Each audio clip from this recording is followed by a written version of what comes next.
지난번 한강뷰 오피스텔 음. 조회수가 네. 저는 깜짝 놀랐습니다. 진짜. 역주행을 해가지고 어떻게 그렇게 잘 나오나 했는데 사람들이 굉장히 그 인테리어에 관심이 많다라는 걸 좀 알았고 그다음 두 번째는 칼쌤이 입은 옷 옷에 대한 얘기가 굉장히 많았습니다. 옷 예쁜데 이거 어디서 산 거냐. 저는 사실은 약간 포트폴리오론자라고 했잖아요. 네. 그래서 보유를 할 때도 전세, 월세, 공시를 비율을 항상 조율을 하거든요. 그래서 보통 333으로 해라 이런 얘기들을 많이 했었는데 2년 동안 거의 80%를 월세로 다 전환을 시켰어요. 밥 안 먹어도 배부르시겠다. 이제 마음은 편하죠. 그동안 국지적으로 역전세가 일어났던 지역들은 있었어요. 전혀 없지는 않았거든요. 제가 20년 동안 투자를 하면서. 근데 이렇게 전국적으로 아파트, 빌라, 오피 할 것 없이 역전세가 나와서 전 정권에서는 욕심쟁이, 그다음에 이번 정권에서는 사기꾼. 잠재적 사기꾼의 시각을 보고 있잖아요. 그래서 이제는 전세를 점차 없애야겠다. 80% 정도로 월세를 다 전환을 시켰고 그 중에 한 15채 정도는 이렇게 공실로 두고 단기 임대를 계속 돌리면서 이제 세입자들이랑 이렇게 분쟁이 싫은 거예요. 이제 지긋지긋해졌다. 하도 그래서. 근데 이게 정말 임대차 시장에 세입자들이 그런 생각을 되게 많이 해요. 세입자들한테 정말 이게 좋은 일일까? 전세가가 서울은 계속 상승했단 말이에요. 계속 상승을 했었기 때문에 뭔가 집에 화자가 생겼으면 기쁜 마음으로 해줬어요. 그동안은. 임대인들이 뭐 고쳐주세요. 그럼 네 이번에 뭐 얼마 올릴 거니까 이렇게 해드릴게요 그러면서 집도 관리가 잘 되고 세입자의 관계와도 되게 좋았단 말이에요. 이사 가실 때도 그동안 여기서 애기 만들어서 가요, 분양받아서 가요, 너무 잘 살았어요, 감사합니다 그랬었거든요. 네. 근데 최근 2년 동안은 그냥 잠재적 사기꾼인 거예요. 그래서 이거 너무 지긋지긋하고 싫다. 그래서 나는 이제 앞으로 다 월세로 변경할 거다. 그래서 새로운 투자를 한다기보다 기존에 보유하고 있던 아이들의 수익률을 높이는 것에 초점을 조금 맞추고 있는 방향성이고 그게 거의 마무리가 돼요. 거의 올해 12월이 되면 월세 전환이 거의 끝날 것 같거든요. 그럼 거의 전세는 남아있지 않은? 거의 전세가 남아있지 않고 아니면 전세가가 서울 좀 핵심지가 되겠죠. 그런 곳은 굳이 뭐 월세 전환을 해도 왜냐하면 매매가가 높은 지역들은 월세가 그렇게 수익률에 맞지 않거든요.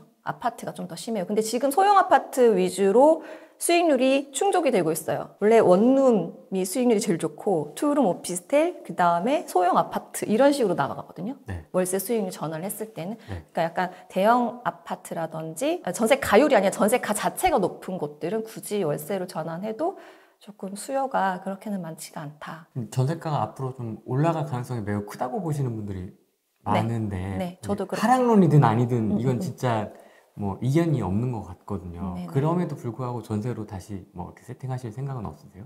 이제 좀 염증을 느꼈다 해야 되나? 그런 전세 세입자랑 부딪히고 이런 거 자체가 이제는 싫다. 계약갱신이라든지 뭐 그런 싫다. 술이라든지 뭐 이런 게 이런 저의 심정이 지금까지 되게 다주택자, 주택임대사업자들의 마인드가 아닐까 이런 생각이 드는데 예를 들면 아까 뭐 전세가를 올리면서 집을 수리를 해주고 도배장판은 당연히 해줬었어요. 예전에는 임대인들이 세입자 바뀔 때마다. 지금은 세입자가 뭐 고장났다 그래도 안 고쳐줘. 나가 이거지. 월세로 바꾸고 나서 월세 어차피 우리 집 싸게 있으니까 뭐 싫으시면 나가세요. 이런 마인드가 자꾸 생기는 거죠. 왜냐하면 지렁이도 밟으면 꿈틀거리잖아요. 내가 약간 지렁인 거지. 그동안 세금 다 내고 주택 임대차 시장에 임대 물건을 공급하면서도 불구하고 지렁이보다는 아나콘다. 그 정도 주택 쓰면은 네. 아나콘다. 아나콘다도 꿈틀한다. 꿈틀한다. 확 잡아먹는 수가 있다. 그래서 지금은 그냥 편하게 그리고 약간 선진국화 됐으면 좋겠어요. 한국의 주택 임대차 시장이 전세가 없어지고 차라리 월세화 시켜가지고 왜냐면 전세가 없어지면 월세 수익률도 올라갈 수밖에 없거든요. 월세가 굉장히 비싸질 겁니다. 네.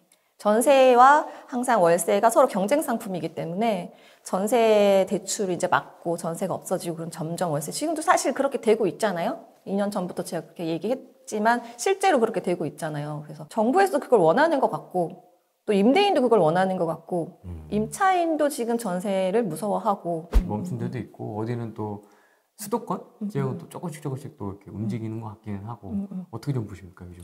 지금 일단은 우리 상반기 때 그때 찍었을 때 9억 이상의 거래가 더 훨씬 많았다 그 얘기를 했었잖아요. 근데 지금은 약간 바뀌었어요.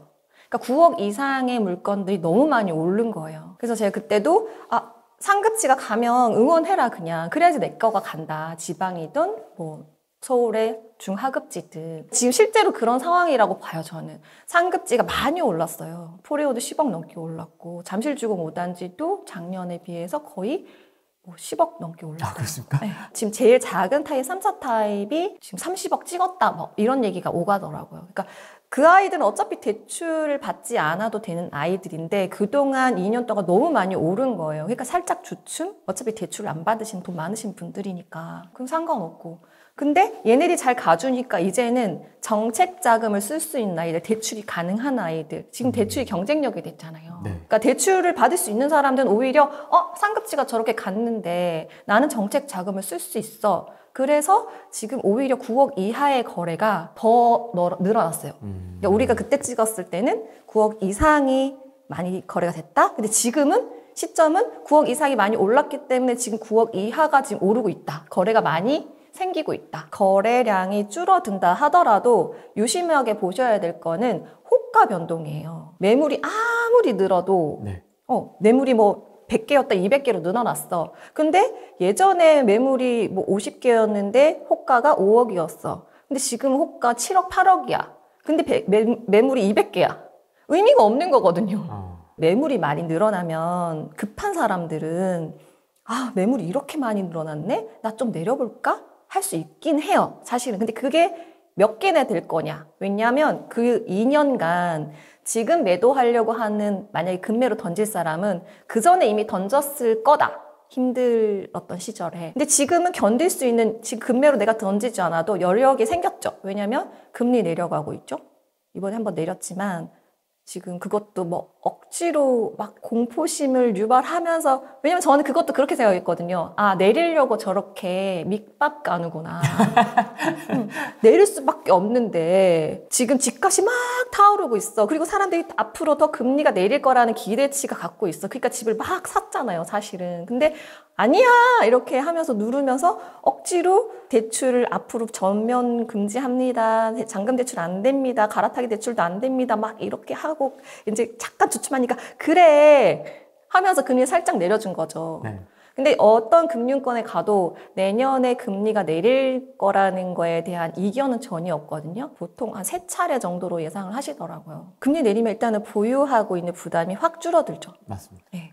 저도 지난주에 대환대출 하고 왔거든요. 새마을금고 6.8%를 4.8%로. 그러니까 2%가 떨어졌어요. 그거를 제가 그 대환대출 금액으로 계산하니까 거의 한 달이 100만 원이 넘더라고요. 그러면 저는 한 달에 100만 원을 안 벌어도 되는 거죠. 덜 벌어도 되는 거잖아요. 그러니까 그만큼 이제 금리가 떨어지면 가지고 있던 기존 보유자들이 더 견딜 수 있는 여력이 생긴 거고. 또 두 번째로 전세가 계속 오르고 있잖아요. 공급이 부족하니까 전세가가 오르고 있으니까 올해 초나 작년에 전세가보다 올랐기 때문에 이 사람들이 굳이 지금 금매로 팔지 않아도 전세 한 번 더 돌리지 뭐 이렇게 생각할 수도 있는 거고. 그러니까 그 매물이 많아졌다고 해서 무조건 이게 큰일 나는 게 아니다. 이게 디테일하게 자세하게 들여봐야 된다. 이런 얘기를 좀 하고 싶었고 실제로 올해 초에 이제 저희 수강생 중에 한 분이 제가 이제 올해 초에 막 사야 된다 이런 얘기들을 많이 했었잖아요. 그래서 종로구 아파트를 갭을 끼고 매수를 했어요. 지난주에 모임이 있어서 만났거든요. 그래서 어떻게 됐냐 이제 했더니 세입자가 갱신을 원한다. 이제 계약갱신권은 쓸 수가 없어요. 쓴 매물을 산 거예요. 그래서 어떻게 했냐 했더니 전세를 7,000원 올리기로 했다. 그것도 뭐 시세대로는 사실은 더 올릴 수 있는데 그냥 재계약이니까 그냥 이 정도 선에서 합의하는 게 어떻겠냐 해서 7천만 원을 올리기로 결정을 했다고 하더라고요. 그래서 빨리 계약서 써라 이제 그렇게 하고 이야기를 나눴는데 지금 그런 현실이거든요. 기존 보유자들은 전세를 다 증액할 수 있는 분들이 훨씬 많고 역전세 그래프가 거의 올해 10월, 11월이 끝나요. 역대로 이제 전세가가 올렸던. 이게 역전세도 이제 다 끝났다. 전세가를 올릴 수 있는 상황이 됐고 금리 떨어졌고 그러면 이 사람들이 그렇게 급할 게 있느냐는 거죠. 그러니까 지금 호가가 이제 시가가 올라간 거는 그동안 상반기에 매매가가 이렇게 착착착착착 올라갔잖아요. 그래서 아, 나도 이제 이 가격에 한번 팔아볼까? 이 가격은 내가 팔 수도 있을 것 같다라는 생각이 이 정도 난 던질 수 있어 라는 생각으로 매물을 내놓을 가능성이 훨씬 많다. 급해서 쫄려서 우리 작년에 역전세 막기 위해서 금리가 너무 높아서 이자 때문에 허덕여서 지금 금매를 내놓는 수요는 사실 그렇게 많지 않을 거다라고 저는 보고 있는 거죠. 급한 사람 다 팔았겠죠. 매물의 관점에서 단순히 그 숫자의 증감이나 이것만 볼 게 아니네요. 네. 양과 질을 다 봐야 되겠네요. 호가의 변동사항. 그다음에 그 성격. 예를 들면은 제가 지난번에 오피스텔 많이 샀다고 했었잖아요. 그래서 이제 얼마 전에 이제 월세 계약하러 갔었거든요. 네. 이제 어때요? 했더니 이제 매물은 아직도 뭐 4억 뭐 후반에서 5억까지 변동인데 일단 제가 산 가격보다는 한 5천에서 6천 정도는 올랐는데 근데 싼 거는 왜 아직도 그렇게 싸요? 이게 좀 이제는 올 때 된 것 같은데 이제 그랬더니 그 아이들은 월세가 꼈거나 아니면 전세가 너무 낮게 되어 있으니까 투자금이 많이 드는 물건들. 그러니까 걔가 지금 입주 물건은 전세가 4억 2천 정도 선에서 왔다 갔다 맞춰지거든요. 그러면 만약에 입주 가능한 매물에 지금 내가 4억 7천에 매수를 하면 사실 걔 5천이면 가능한 거잖아요. 서울 뭐 강남 4구에, 강남 3구에 투룸 오피스텔 그 정도면 대단지. 그러면 나쁘지 않지만 왜 아직도 4억 뭐 5천, 4억 6천짜리는 있어요. 근데 걔네들은 뭐 월세 뭐 2천에 얼마 있어요. 아니면은 전세 뭐 3억 2천에 있어요. 이러면 투자금이 많이 들죠. 1억 2억이 들잖아요. 그럼 그걸 누가 사요? 그거 살 돈 있으면 아파트 사야지. 그렇죠. 그러니까 이제 그런 물건들을 제외하면 실제로 내가 지금 입주 가능하거나 아니면 전세 세팅이 가능한 매물들은 이제 거의 5억대가 되어야지 매수할 수 있다. 그러니까 그걸 디테일하게 봐야 되는 거예요. 그 안에 어떤 내용들이 있는지. 근데 그렇지 않고 그냥 데이터 하면서 데이터 숫자로만 보면은 그걸 파악할 수가 없는 거죠. 많이 줄었지 않습니까? 거래. 네네네네. 9월 들어서 뭐 10월에는 또 다시 또 늘어난다 이런 얘기도 좀 있고 한데 거래량은 좀 어떻게 보세요 요즘? 너무 많이 올랐어요. 과거 그래프들을 보시면 그냥 우리 이제 자율주행하면 속도 딱 맞춰놓고 가잖아요. 이거는 자율주행이 아니고 사람들이 움직이는 거잖아요. 그러니까 작은 등락을 반복하면서 우상향을 하게 되거든요. 제일 가장 제가 스탠다드라고 생각하는 게 포레온 그래프예요. 포레온이 지금 10억이 올랐잖아요. 포레온의 그래프를 보면 요래요. 아 그렇구나. 네, 정석이에요. 정석. 아. 그래 뭐 부동산이 오르는 그러니까 요렇게 떨어졌다고 해서 거봐 떨어졌잖아. 너네 이제 곡소리 나네. 그게 아닌 거지. 그 안에 있는 어떤 물건인지 정말 뭐 매도자가 정말 어떤 사정이 있었는지 뭐 이민을 가시는 분은 있을 수도 있고 그러니까 그런 거 디테일하게 봐야 되고 근데 결국은 우상향을 한다. 그리고 겨울에는 항상 조금 주춤해요. 그래서 제가 뭐 되게 인생 물건이라고 해서 나 정말 이건 너무너무 잘 산 것 같아 라고 했던 물건들이 다 11월에 계약을 했어요. 11월에 계약해서 뭐 1월에 잔금을 친다던가 2월에 잔금을 친다던가 그래서 요맘때가 원래 조금 사람들이 추워서 그런지 제 개인적인 데이터들은 항상 그랬거든요. 그래서 겨울에 움직여라. 여름에 못 샀으면 봄에 못 샀으면 겨울에 움직여라. 그래서 잔금을 길게 해라. 그런 얘기들을 많이 하거든요. 그러니까 너무 많이 올랐기 때문에 지금은 조금 주춤하다. 그러니까 샤넬 매장 얘기처럼 샤넬이 지금 가격을 엄청 올랐잖아요. 그러니까 매장이 한산해졌잖아요. 아 그래요? 네, 한산해졌는데 샤넬이 가격을 내리나요? 안 내리죠. 그러니까 그 가격을 받아들일 때까지의 기간이 필요한 거예요. 그 안에서 너무 가격이 뭐 매매가 안 팔려. 그러면 버버리처럼 이런 특정 상품 얘기해도 되는 거죠? 네. 왜요? 여기 EBS 아닌가? 버버리가 이번에 가격을 올렸다가 이제 거래가 안 되니까 다시 내렸어요? 할인을 약간 뭐 바꿔가지고 뭐 할인을 시작을 했다고 하더라고요. 근데 샤넬이 그렇게 할까요? 안 하죠. 그냥 한산한 대로 그걸 기다리면서 이제 이 가격을 받아들일 때쯤에 또 사람들이 이제 하나씩 두 개씩 사기 시작할 거고 저는 약간 지금 우리 아파트의 거래가 샤넬백 같은 분위기가 아닌가. 그 얘기 했었잖아요. 제가 캔 맥주, 수입 맥주. 네. 저희가 이제 몇 개에 10,000원 뭐 이렇게. 제 반쪽이랑 캔 맥주 먹는 거 되게 좋아하거든요. 편의점 앞에서 먹는 것도 좋아하고 그때 4캔에 10,000원이었었어요. 수입 맥주가. 근데 어느 날 지금 12,000원이잖아요. 근데 어느 날 우리는 4캔에 10,000원에 먹었는데 어느 날 가니까 12,000원이래. 그래서 한동안 안 사 먹었어요. 이게 약간 그게 억울한 거야. 약간의 느낌이. 나 10,000원에 샀는데 왜 12,000원이지? 돈이 없어서가 아니야. 아니야. 기분이 좀 기분이 그래. 나빠. 기분이 좀 그래. 그래서 안 사 먹고 그냥 그럴 거면 하이볼 먹지 뭐. 그래서 한동안 하이볼을 막 먹다가 이제는 그냥 아무렇지도 않게 12,000원에 그냥 사요. 그렇죠. 그러니까 약간 그렇게 가격을 받아들여야 되는 약간은 시기가 필요하다. 계속 똑같은 그 가속도로 쭉 갈 수는 없어요. 그건 불가능한 일이에요. 그거 가지고 지금 거봐 내 말이 맞지? 이제 떨어져야 너네 이제 큰일 났어. 이제 이런 얘기는 들을 필요도 없고 가치도 없고 지금 매도자의 상황, 매수자의 상황이 어떤지 그런 것들을 좀 오히려 객관적으로 봐야 될 필요가 있지 않을까. 그러니까 금리랑 집값이 상관관계가 있을까를 데이터로 찾고 싶었거든요. 네. 데이터 하니까. 그래서 한국은행에 들어가서 찾아봤어요. 진짜 얼마나 이게 영향을 주고 있는지. 그러니까 저는 모든 한 가지의 지표로 시장이 결정된다고 생각하진 않거든요. 왜냐면 영향을 주는 요소들이 너무 많으니까. 근데 너무 탁 튀는 어떤 영향은 참고할 만한 가치는 있잖아요. 그래서 이제 검색을 해봤더니 네, 어떻게 좀 분석을 하셨습니까? 자, 금리가 가장 높았을 때가 이때잖아요. 23년 1월, 23년 1월, 22년 하반기서부터 23년 상반기까지가 금리가 역대급으로 올라갔어요. 그게 지금 우리가 집값이 폭락했을 때랑 너무 맞아떨어지더라고요. 네.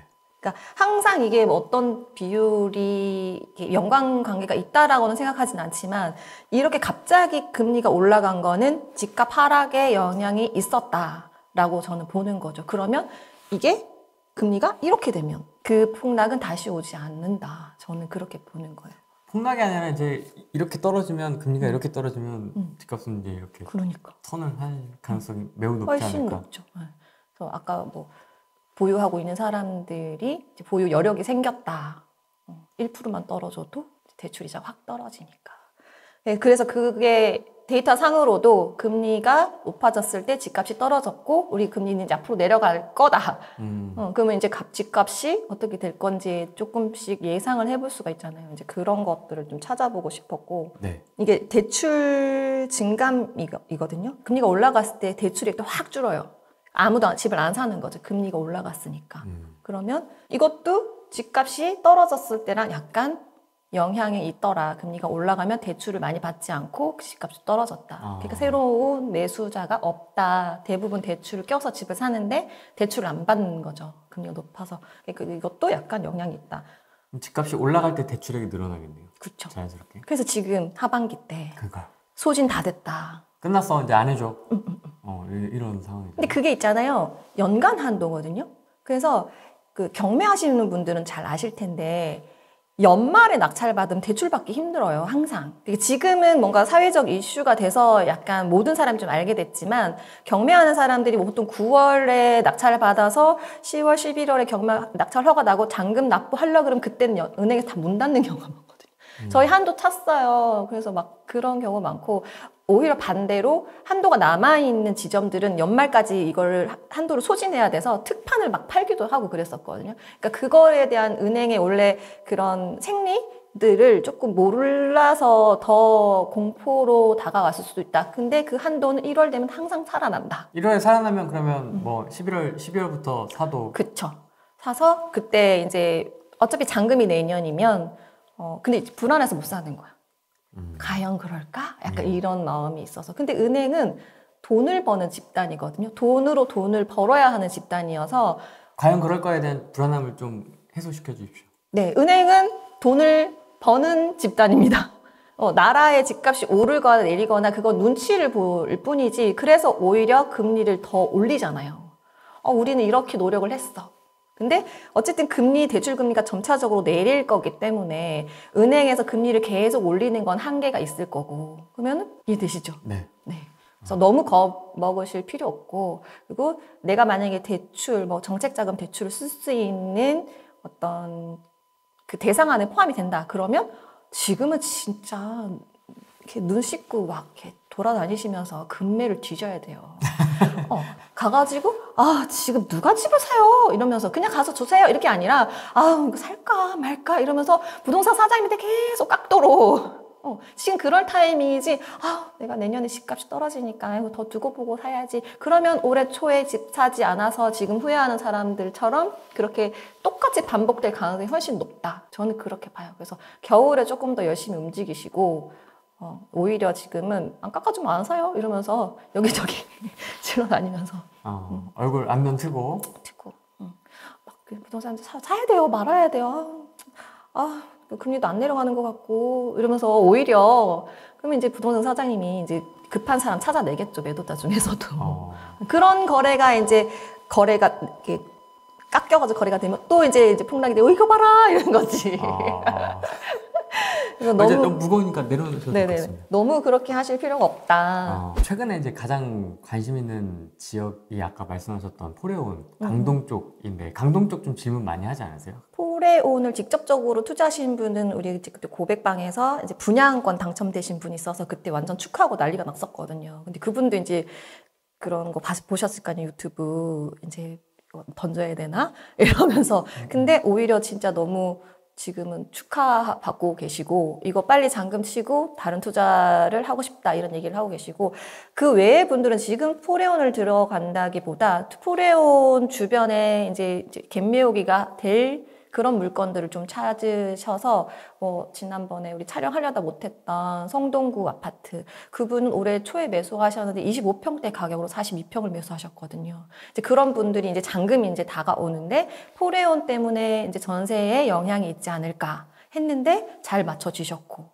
또 이제 개포동 이쪽 그쪽에 매수하신 분들은 그것 때문에 영향이 있지 않을까 했는데 그분도 이제 솔직히 고생은 하셨죠. 왜냐면 전세자금 대출 안 된다, 그런 동시이행 안 된다, 잔금 동시이행 안 된다 이런 얘기들이 많았기 때문에 마음고생은 엄청 하셨긴 했는데 결과적으로 다 잘 해결이 되셨고 생각보다 포레온의 전세가 이렇게 막 후려지는 가격이 아니었다. 전체적으로 입주 물량이 없어요.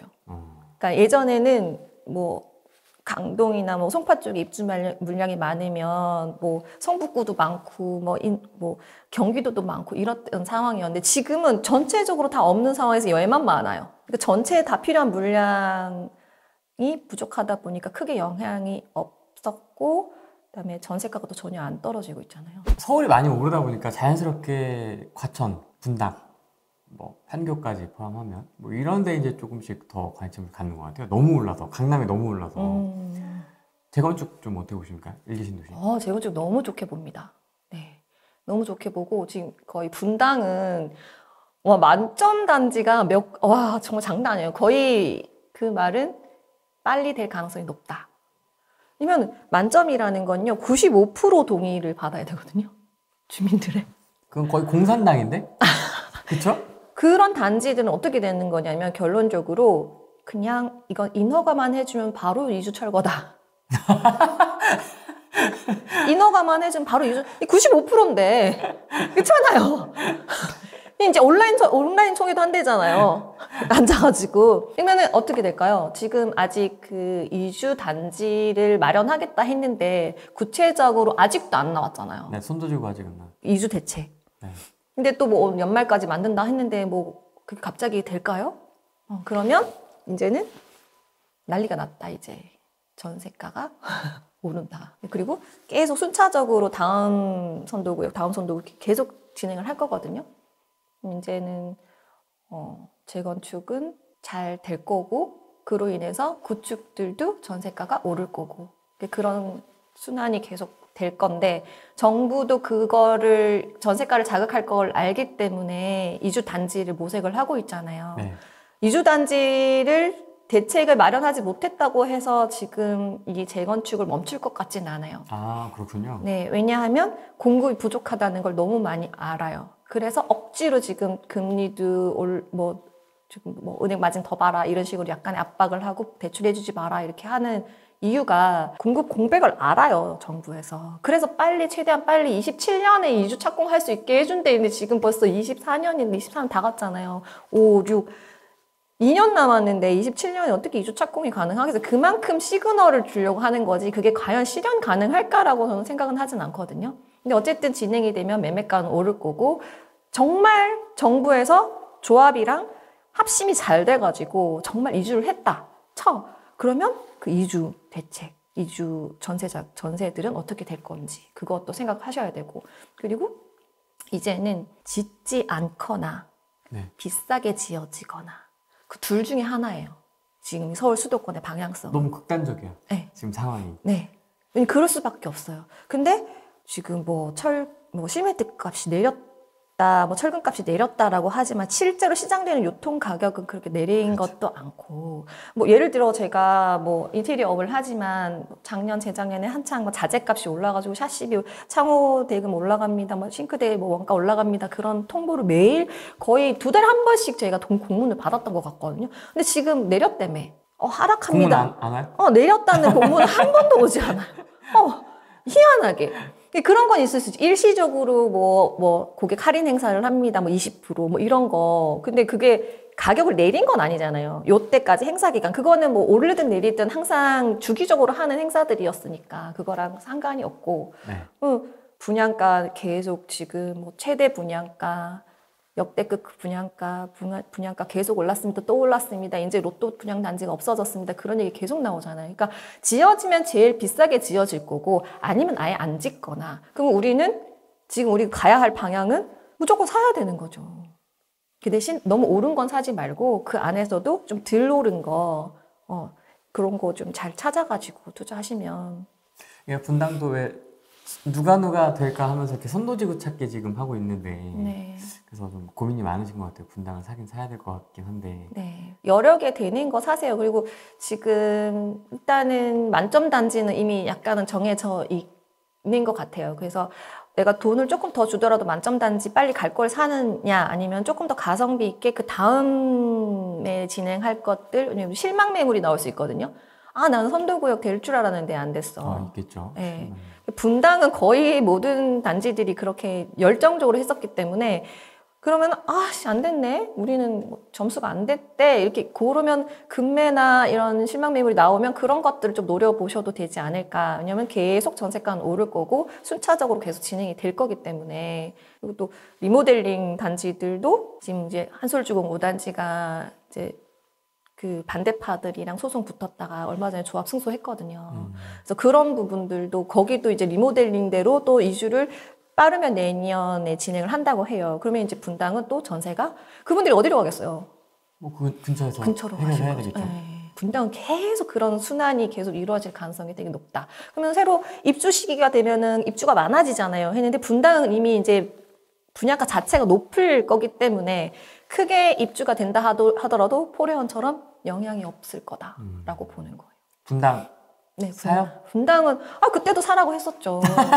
올해 초부터 계속 사라고 했었어요. 진짜 분당은 사라. 근데 그때는 제가 뭐라고 하냐면 서울이랑 가성비는 좀 따져봐야 된다. 분당이냐 서울 강남 3구냐는 그때는 이제 가성비로 조금 비교를 해봐야 되지만 강남급이 아닌 상황이라면 내가 이제 선택지가 아닌 상황이라면 분당에 내 형편에 맞는 거 무조건 사야 한다라고 얘기를 했었죠. 이제 지금 좀 주춤한 것 같은데 칼쌤 지금 살까요? 이제 이런 사야 이야기죠. 된다고 생각을 해요. 서울 지금 상급지는 많이 올랐으니까 네. 2, 3급지 또 너무 북쪽으로는 가지 마시고. 그러니까 제가 늘 하는 얘기잖아요. 한강벨트, T라인, J라인으로 봐라. 한강벨트랑 이제 경부선으로. 그래서 거기서 이제 좀 한 블럭 정도 더 이제 한강 가기 쉬운 블럭 정도 그런 쪽. 한 블럭이 어느 정도 됩니까? 저는 마지노선이? 마지노선이 성북구. 그리고 그 위쪽은요. 그 위쪽은 투자하지 말라는 얘기는 아니에요. 노원이라든지 투자 방법을 바꿔라. 어떻게요? 전략을 경매로 한다든지. 그러니까 좀 이제 투자가 불가능한 지역은 없다고 생각해요. 입지가 떨어지더라도 근데 입지가 떨어지는 지역은 항상 보유를 내가 어떻게 할 건지에 대한 전략이 필요한데 전세가가 상급지처럼 따박따박 올라가지 않아요. 되게 지지부진하게 가로로 그냥 횡보 정말 늦게 오르거든요. 그러면 보유를 오래 해야 수익률이 최대치라고 생각하는 제 투자 방향성에는 맞지 않은 거죠. 그렇다면 그쪽은 경매의 음.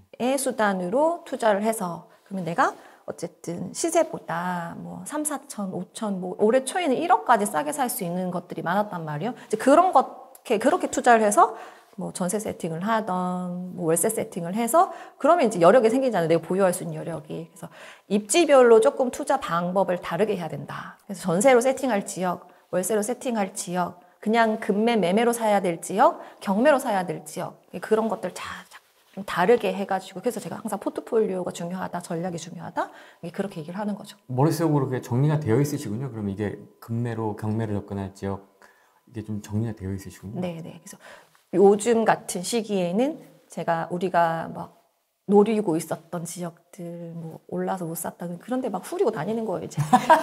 어떻게 후려야 돼요? 어떻게 잘 후려야 돼요? 근데 가서 이제 매물이 쭉 이렇게 나와 있잖아요. 그러면 이제 저는 어떻게 했냐면 가장 로얄층 로얄 라인의 가격을 일단 파악을 하고 그다음에 저층 가장 싼 가격을 파악을 해요. 그래서 중간 정도 급에 왜냐면은 이제 로얄층 로얄동은 자부심이 있어요. 내가 로얄동인데 이걸 이렇게 왜 안 팔아? 안 깎여.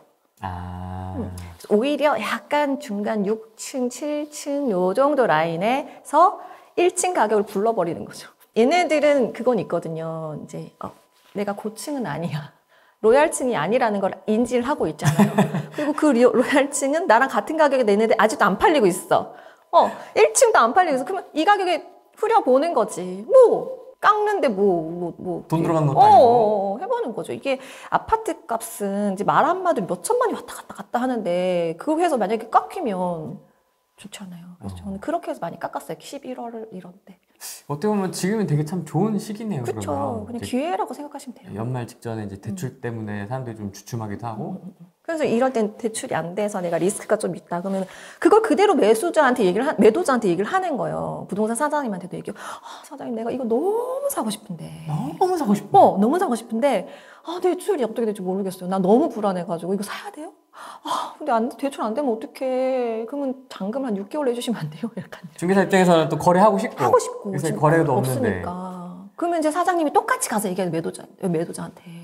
너무 사고 싶어 하시는 분이 있는데 지금 대출 때문에 아시잖아요. 대출 힘든 거. 그러면 또 매도자도 다 듣고 있잖아요. 그렇죠. 대출 힘들죠. 진짜 왜 그래요.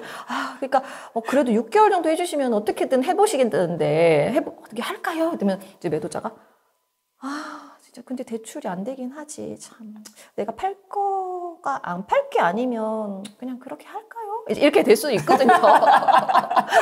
나 중개사무소 보고 통화하는 거 보는 것 같아. 그렇게 해보는 거죠. 그래서 그냥 있는 그 시절을 이용을 해라. 오히려 그것 때문에 내가 휘둘리지를 말고 그걸 오히려 이용해서 내가 이렇게 써보고 저렇게 써보고 그래서 진짜 사실 우리 고백방의 분들 그걸 써먹으신 분이 되게 많아요. 작년 연말에 이렇게 해서 지금 10월, 11월에 잔금 치시는 분이 계세요. 작년 12월에 매수 계약금 넣고 그만큼이나 익숙해. 그때는 이런 분위기였던 거예요. 기억나시나요? 와. 또 그때 막 떨어질까요? 내년에 오를까요? 내릴까요? 사람 또 거래 주춤하고 춥고 막 이렇게 낙엽 떨어지고 이러니까 모르겠고 누가 자꾸 떨어진다 하니까 근데 싼 거 같긴 한데 무섭기도 하고 잔금 길게 하고 중도금 한번 넣으라고. 잠깐 길게 하고 중간에 돈 없으니까 중도금 막 2천만, 3천만 해서 해주시면 안 돼요. 이제 그렇게 하면 매도자가 급하면 때는 이제 겨울에는 이제 좀 무섭잖아요. 처음 들어봐요. 잔금 1년, 아파트 잔금 1년. 성동구 아파트 그 25평 가격으로 42평 사셨다는 분도 올해 초에 사서 잔금이 6개월인가 7개월인가 그랬어요. 저도 6개월은 해봤는데, 6개월 넘어가는 거는 처음 들어봅니다. 대박이다. 그러니까. 그런 걸 오히려 지금은 매도자한테 쥐고 흔들 수 있는 거죠. 근데 이제 그렇게 많이 흔들릴 매도자도 없을 수도 있어요. 그쵸. 네, 근데 해봐야지. 안 해보고 왜 그렇게 해봐? 안 되면 말고. 안 되면 말고. 딴 데 가서 또 해보는 거지. 그쵸. 그런 식으로. 이게 되게 중요한 팁입니다, 이거 진짜. 요즘 같은 때에는. 그래서 저는 진짜 겨울에 이렇게 많이 했어요. 겨울에. 그래서 다들 주춤할 때 그럴 때가 아니라고 지금. 눈에 불을 켜고 입찰장에 저 진짜 입찰 진짜 거의 매주 할 때가 있었거든요. 매주 거의 매일 갈 때도 있었고 그러면 눈 오는 날, 비 오는 날 노래 부르면서 갔어요. 오늘 사람들 많이 안 오겠구나. 기분 너무 진짜 그래요. 어. 정말 그래요. 가다가 비가 와서 그냥 와 비도 오는데 그냥 굳이 뭐, 비도 오는데 가지 말자 이런 사람도 있고 눈 오면은 샷 때문에 이제 미끄러우니까 그런 분도 있고 제가 실제로 분당 낙찰 받을 때 그랬어요. 눈 펑펑 오는데 기분 좋게 낙찰 받았죠. 엄청 기분 좋겠네요. 눈도 오고. 아 분당이 아니었다. 3번이었나 보다. 3번.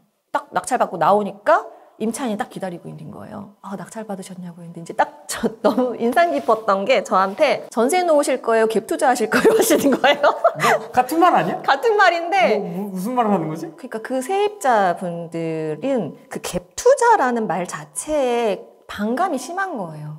이게 같은 말인지 이해를 못 하시고 그냥 갭 투자는 나쁜 거. 전세 놓는 거는 괜찮은 거. 전세 놓을 거예요, 이런. 그러니까. 근데 저는 이제 뭐 내보내길 원했으니까 이제 거의 1억 정도 싸게 받았었거든요. 그래서 내보내길 원했으니까 그냥 그래도 이사 가시는 게 왜냐면 이제 대학력 문제도 있고 그래서 재계약하시면 불리하시다. 그냥 이제 이사 가셔라. 그래서 이사 가시고 이제 새로운 세입자 받고. 강남 재건축 관심 여전히 갖고 계신 분들 많고, 이제는 수도권, 분양권 좀 봐야 된다 하시는 분들도 있고, 신통기획 쪽 얘기하시는 분들도 있고, 뭐 기타 등등 네. 여러 가지가 있습니다. 지금 말씀하신 게 저는 다 좋다고 생각해요. 지방만 아니면. 지방도 사실 그 연고가 있으신 분이 아니면 굳이 서울 수도권에 살고 있는데 내가 지방 가서 투자할 필요는 없다고 생각하고 있는 서울 수도권도 이미 많이 있으니까. 부산이 간다는데요? 가도 저는 부산에 계시는 분들은 당연히 광역시까지는 괜찮다고 봐요. 지방 소멸해도 광역시가 소멸할 일은 없다고 생각을 하고, 그래서 광역시까지는 이제 타이밍 봐서 매수하시고, 근데 이제 그 지역에 사시는 분들, 자기 연고가 거기 있으신 분들은 왜냐면 공급이 계속 부족할 거기 때문에 거기도 전세가는 내가 실거주에 대한 비용을 계속 내야 되는 상황이잖아요. 그럴 거면 내가 매수해서 매수를 하시고 그다음에 추가로 하나는 더 뭐 수도권이나 서울 하나 두 채까지는 지금 가능하니까 이제 그렇게 하시는 게 어떨까 싶고 지금 말씀하셨던 투자 품목들이 저는 다 좋다고 생각해요. 근데 다만 지금은 세금이나 대출에 대한 부분이 되게 세분화가 되어 있어요. 네. 그래서 그 사정에 맞게끔 나한테 가장 좋은 전략이 뭔가에 대한 것들을 먼저 파악하고 나서 움직이시는 게 맞지 않을까. 그래서 제가 그 강의를 했던 게 그런 거였어요. 포트폴리오 전략이 지금 무주택자일 때, 1주택자일 때, 2주택자일 때, 아니면 지금 20세 성인 자녀가 있을 때, 30세 성인 자녀가 있을 때, 그다음에 나는 이미 다주택자일 때, 이게 모든 경우의 수에 따라 지금은 조금 전략이 달라져야 된다라고 생각을 하고 있는 거죠. 그래서 근데 이게 사실은 다 뭐 잘 보면은 약간의 신축 투자잖아요. 신축을 생각하는 그러네요. 투자잖아요. 그러니까 그런 방향성은 나는 되게 좋다고 생각해요. 우리 모임 친구가 여의도 재건축 매수했다고 하는 걸 너무 잘했다. 여의도 재건축. 네. 이제 그런 친구들은 이제 서울 여의도 쪽이나 뭐 이렇게 부천 쪽이 이제 생활 저기거든. 바운더리인데 생활권이? 생활권이 거긴데 이제 실거주를 하면서 또 아기도 가졌어요. 만삭이거든요. 그러니까 거기서 입지가 좋잖아요. 뭐 재건축 아파트니까 좀 낡긴 했었어도 수리를 하면 되니까 여기처럼 수리해가지고 재건축 기다리면서 위치가 좋으니까 그러면은 일도 하고 그다음에 이 아이가 내 뱃속에 있는 아이처럼 같이 무럭무럭 자라고 나중에 새 아파트가 딱 되면 너무 좋죠. 그런 친구들이 사야 될 물건 아니면 난 20대 초반인데 뭐 자금이 별로 없다. 근데 어떤 투자를 해야 될까? 그런 친구, 그다음에 이미 좀 나이가 있어. 그러면 이제 그런 분들이 하는 투자, 이미 내가 주택을 갈아타기를 좀 하고 싶어. 이런 게 다 지금은 너무 달라서 일단 본인의 처한 상황들을 먼저 파악하시는 게 지금 가장 우선이에요. 예전에는 막 뭐 10채, 20채 사도 시세 똑같았을 때는 상관이 없잖아요. 샀다 팔았다 하기가 쉬우니까. 근데 지금은 나를 먼저 파악을 하시는 게 우선이다. 어디가 오른다고 해서 살 게 아니라 일단 나부터. 네. 그리고 보유하고 있을 때 내가 어떤 리스크가 있는지 제일 먼저 생각해가지고 예전에는 뭐 이렇게 샀다 팔았다 쉽고 이랬었는데 지금은 그렇지가 않잖아요. 딱 두 채까지만 가질 수 있으니까 내가 이게 만약에 갭 투자를 할 거면 여기가 전세가가 계속 오르는 지역인지 그런 것들도 좀 계속 보유했을 때 어떤가 그거를 더 유념하게 보셔야 되는 것 같아요. 날씨도 쌀쌀해지고 부동산도 좀 쌀쌀해지고 그래서 이제 뭐 생각이 또 많아지신 분들도 많고 한데 이야기 뭐 끝으로 해주고 싶은 이야기 있으시면 해주시죠. 지금 정부가 네. 그동안 실수요자에 대한 규제는 한 적이 없어요. 무주택자나 1주택자 갈아타기에 대한 규제까지는 한 적이 없었거든요. 오히려 뭐 1억 무주택자가 매수를 할 때 뭐 1억까지는 뭐 1% 금리를 적용시켜 주겠다. 뭐 이런 적도 있었고. 근데 지금 실수요자까지 건들고 있잖아요. 실수요자까지 건들고 있는데 왜 그렇게까지 해야 하는지에 대한 거를 생각을 해보면 왜 정부가 그동안 하지 않았던 실수요자에 대한 규제를 하지? 에 대한 의문을 한번 가져보시면 왜 하는 거예요? 무서우니까. 오르는 거에 대한. 지금 그 질문 해주셨었잖아요. 지금 살 만한 사람 다 샀다. 근데 무주택 가구가 950만이에요. 그리고 서울은 그 서울에 거주하는 신혼부부의 65%가 무주택이에요. 그리고 근데 신혼부부는 매년 늘어나잖아요. 그러니까 신규 매수 수요는 계속 발생이 된다는 거예요. 그 사람들은 어딘가에 살아야 해요. 전세 아니면 월세 아니면 매수를 결정을 해야 되는 세 가지 중에 하나는 선택을 해야 되잖아요. 그러니까 신규 수요는 계속 발생이 되고 있으니까 너무 정부의 겁박에 너무 휘둘리지 말고 저렇게까지 하는 이유가 과연 뭘까? 그걸 한번 조금 더 생각을 해보면. 한국은행이 자꾸 겁박하는데요. 그러니까 한국은행은 왜냐면 금리를 내려야 되잖아요. 내려야 되는데 아까 우리 얘기했던 것처럼 금리 내리면 집값은 올라가잖아요. 근데 금리를 내리려 하는데 오르고 있잖아. 그러니까 이제 걱정이 되는 거지. 그리고 물론 총 부채 비율도 중요하겠지만, 근데 우리나라가 부채 비율도 많지만 저축 비율도 되게 높거든요. 그러니까 돈이 없는 게 아니고 또 이번엔 뭐 비트코인도 뭐 엄청나게 많이 보유하고 있대. 현금이 없는 나라가 아니라는 거죠. 그러니까 부채 비율을 관리해야 되는 위치에 있기 때문에 이제 그거를 그렇게 얘기를 하는 거지. 근데 저렇게까지 겁을 주는 이유가 뭐지? 그거에 대한 것들을 생각을 해보시면 오히려 저는 더 확신이 들 수 있을 거다라고 생각을 해요. 그래서 그런 지금 이 시기들을 냉철하게 판단하고 네. 좀 행동을 하셨으면 좋겠다. 그런 말씀을 꼭 드리고 싶었어요. 올수리 올한샘. 이렇게 만든 아파트입니다. 여기는 어떤 히스토리가 좀 있으세요? 이걸 매수했을 때의 타이밍이 제가 뭐 예전에 자금이 별로 없어가지고 경기도 외곽 쪽 경매로 투자를 많이 했었다 했잖아요. 네. 근데 투자를 막 하다 보니까 서울에 전세가가 올라가지고 그 돈이면 내가 서울을 투자할 수 있겠다 이런 타이밍이 딱 왔었어요. 근데 그때 너무 아이러니한 게 그때 낙찰가가 막 올라가잖아요. 그래서 저는 이제 경매를 많이 했었으니까 그때는 경매 같이 했던 투자자들이 뭐라고 얘기했냐면 이제 부동산 끝났다.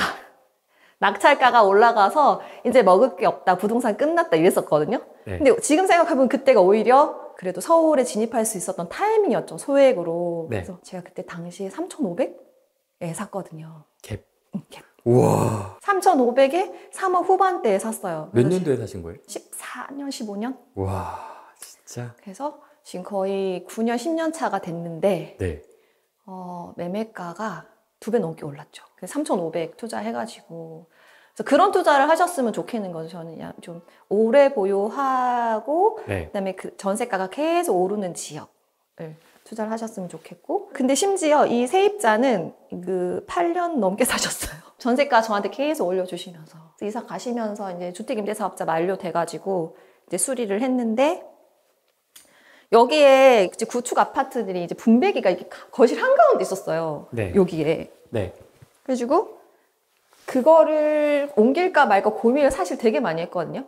왜냐면 이거 바닥을 다 뜯어내고 설비를 다시 해야 되니까 비용이 많이 들잖아요. 네. 그래서 그냥 도배장판 뭐 이렇게 겉으로 보이는 것들만 좀 깨끗하게 하고 말까 생각을 했는데 제가 늘 생각하는 게 집 가치를 높이는 거, 예쁘게 하는 게 아니라 집 가치를 높이는 거에 대해 중점을 두고 있기 때문에 차라리 뭐 중문이나 뭐 이런 것들을 좀, 뭐 붙박이 장이나 이런 것들을 삭제를 시키더라도 이 집의 원래 가치를 높이는 거, 확장하고 샤시 교체, 그다음에 분배기 이동 같은 거, 바닥 설비 다시 하고 이런 쪽에 조금 더 신경을 많이 썼던 것 같아요. 값을 올리기 위한 좀 신경 쓴 부분들을 좀 설명을 그렇죠. 해주세요.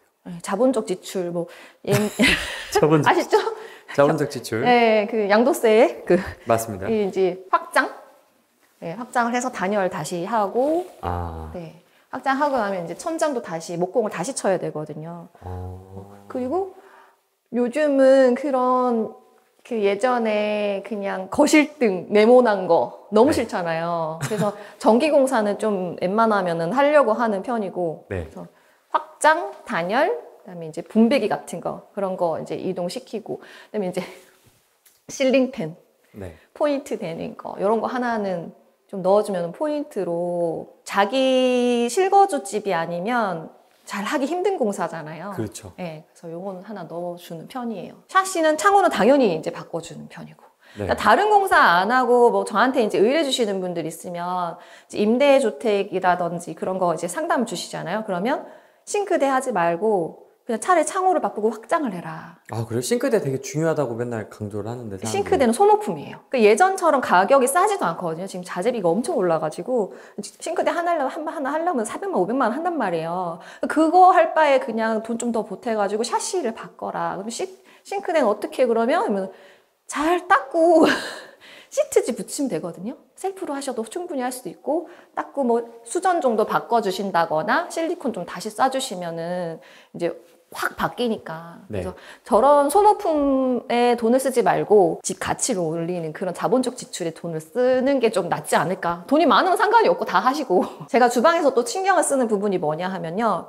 일단은 이게 제가 살 집이 아니잖아요. 네. 제가 들어와서 살 집이 아니기 때문에 뭐 세를 놓던 매도를 하던 그 여기 이사 들어오실 분의 취향이나 가구의 아니 가전의 상황들을 제가 고려해야 되잖아요. 어떤 가전을 가지고 오실지 모르잖아요. 그래서 냉장고장을 절대 짜지 않아요, 저는. 예. 그 냉장고를 뭐 두 짝, 예전에 대형 냉장고 두 짝을 가져오시는 분도 있고, 뭐 작은 걸로 뭐 요새는 비스포크 3개짜리 이런 거 가져오시는 분도 있잖아요. 그래서 그렇게 내가 장을 짜버리면 꼭 그 냉장고를 가지고 오셔야만 여기에다 놓을 수 있고, 또 냉장고장이 이렇게 깊어요. 그래서 여기는 이 구조상 주방이 좀 좁은 편인데 얘가 여기까지 나오면 깝깝해지는 거예요. 그래서 차라리 놓지 말고 여기다 식탁을 놔도 되고 냉장고를 놔도 되고 아니면 여기다 냉장고를 놔도 되고 상황에 맞게끔 네네네 활용할 그래서, 수 있게. 네, 내가 살 공간이 아니기 때문에 여기 오시는 분들이 자유롭게 좀 바꿀 수 있는 자기 가구나 그런 거에 맞춰서 할 수 있도록 하려고 하는 편이에요. 그래서 세 주는 집들은 이런 것도 한번 고민해 보시는 게 좋을 것 같아요. 이런 컨디션입니다. 네, 저 LX도 하고 있습니다. 옛날 집 같은 경우들은 이렇게 막고서는 이제 상부장을 하시는 분들이 많거든요. 네. 근데 저는 좀 개방감이 더 좋아가지고 이렇게 창호를 해서 좀 바깥이 보일 수 있도록 이렇게 하는 편이에요. 그게 조금 더 분위기 있어 보이는 것 같기도 하고. 그리고 여기 줄눈을 진한 색으로 넣으시는 게 좋아요. 왜요? 물 때 흰색으로 넣지 마시고 좀 진한 거, 특히나 새 놓으시는 분들은 욕실까지도 그다음에 싱크대나 이런 쪽도 세입자들이 이렇게 잘 관리하시는 분도 있을 수 있는데 간혹가다 청소를 좀 귀찮아하시는 분들이 계실 수 있거든요. 네. 그러면 하얗게 있는 줄눈에서 나중에 군데군데 얼룩이 지면 그렇게 보기가 싫어요. 그래서 오히려 처음부터 그냥 그레이 계열로 좀 관리하기 쉬우시도록 좀 때가 껴도 티가 안 나게. 특히 주방도 욕실도 좀 그렇게 하는 거. 새 놓는 집을 무조건 비둘기색으로. 네. 주방에서 바라본 거실은 이렇습니다. 네. 방은 특별한 건 없고요. 네. 네. 아, 이거 장판. 장판? 네. 이게 타일 같이 생기지 않았나요? 네. 네. 근데 장판이거든요. 네. 그래서 좀 예전에는 좀 비앙코 모양도 있고 했는데 얘는 완전 타일 모양의 그 장판이어가지고 느낌이 약간 세련된 느낌도 들지만 여기는 이 단지 안에 학교가 많아요. 초등학교가. 그래서 아이 키우는 집이 많이 있을 수 있겠다. 그러면 이게 장판 중에서 좀 두꺼운 장판들이 있거든요. 네. 약간 푹신푹신하게 좀 층간소음 같은 거 좀 예방할 수 있도록. 그래서 장판을 깔았다 여기는. 초등학교가 많은 지역이어가지고. 안방은 이렇게 이제 또 밝게 네. 해놨습니다. 밝게 했고 붙박이장을 저는 원래 넣는 편이거든요. 네. 근데 여기서는 뺐어요. 돈이 많이 들어가지고. 네. 왜냐면 여기는 아까 바닥 설비 다 다시 했다고 했잖아요. 분배기 교체하고 확장하고 뭐 단열하고 창호 바꾸는데 돈이 많이 들어가지고 여기는 이제 들어오시는 분이 결정이 되면 뭐 전세로 놓게 되면은 뭐 얘기를 하시면은 뭐 넣어드리든지 아니면 매도를 하게 되면 뭐 들어오시는 분이 알아서 할 거니까. 여기는 일단 조명, 하부장 조명을 넣어가지고 조금 분위기 있게 네. 하고 타일은 이제 베이지 색깔, 제가 베이지 색깔 좋아하거든요. 그래서 예전에는 그레이색을 많이 썼는데 그레이가 조금 이제는 좀 식상하고 칙칙해 보여가지고 좀 따뜻해 보이는 밝은 베이지 색깔? 괜찮은 것 같아요. 네, 그렇게 하고 이제는 진짜 예전에 우리 투자자분들 화장실 수리 싸게 했어요 해서 가보면 바닥이랑 벽이랑 타일 색깔 다르고 그리고 뭐 벽에는 600에 300각 이렇게 가로로 이렇게 넓은 게 있거든요. 근데 그 타일이 뭐가 좀 저를 보기 싫냐하면 이 경계선 있잖아요. 이 타일과 타일 경계선이 그런 타일들이 이렇게 홈이 파져 있어요. 볼록볼록볼록하게.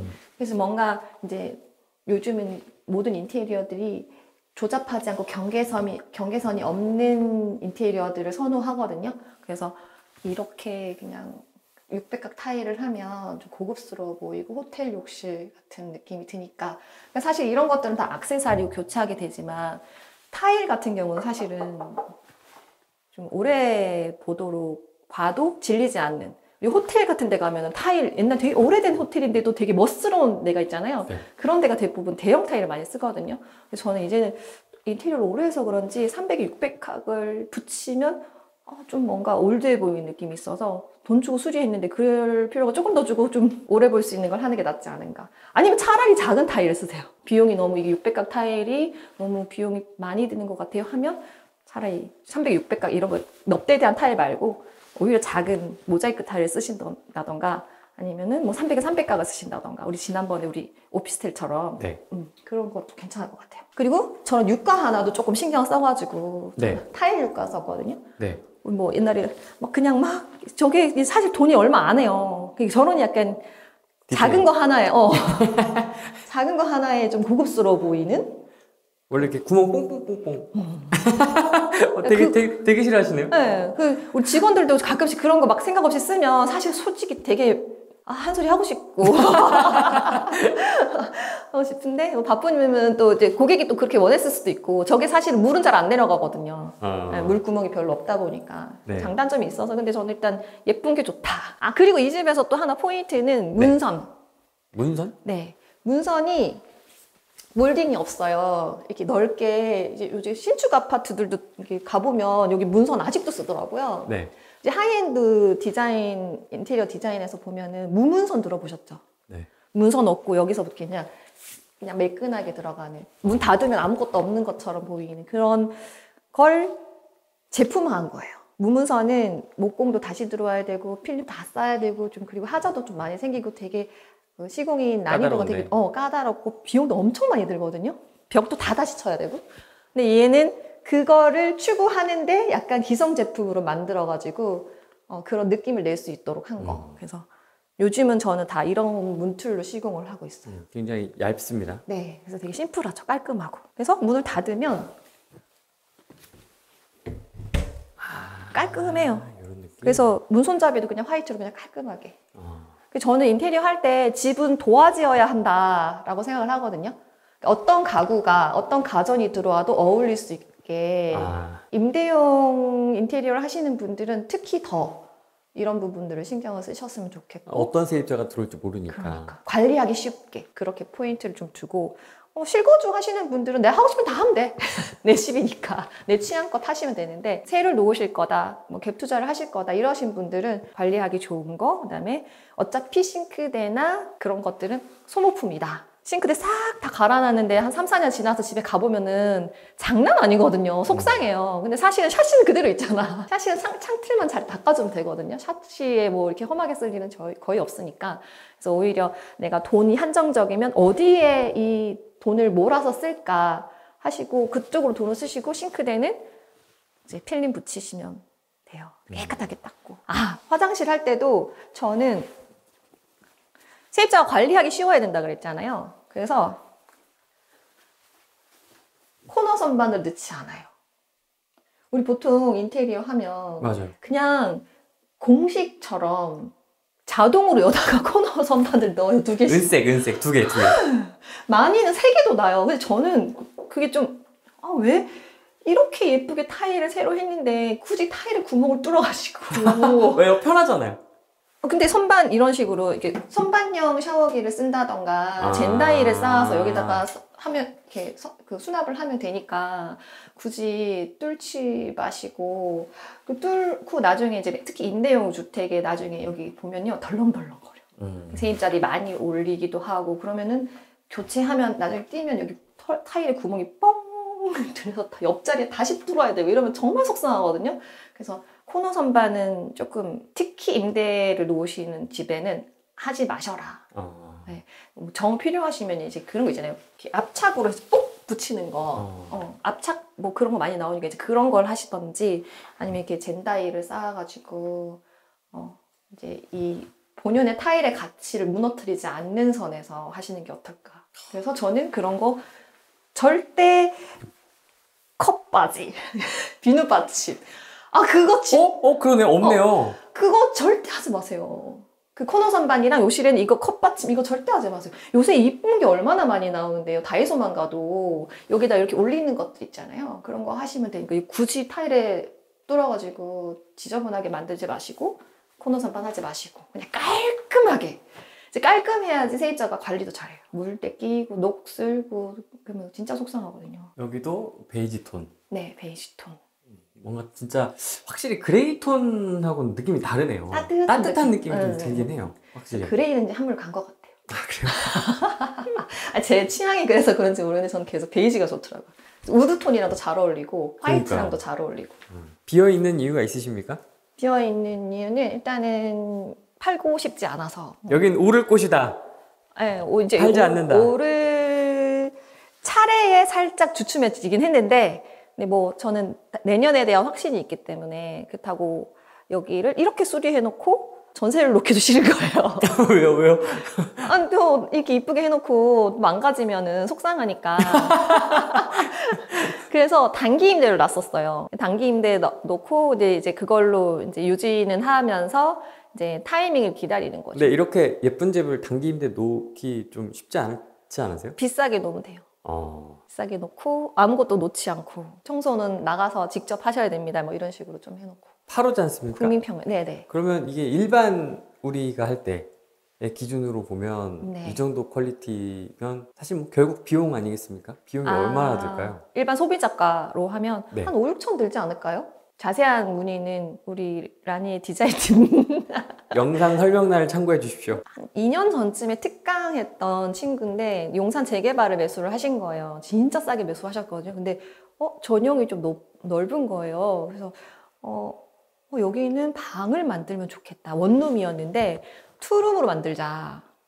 그래서 저희가 해드렸어요. 투룸으로 만들어 드렸거든요. 근데 네. 거기가 원래 임대료가 50만 원을 받는데요.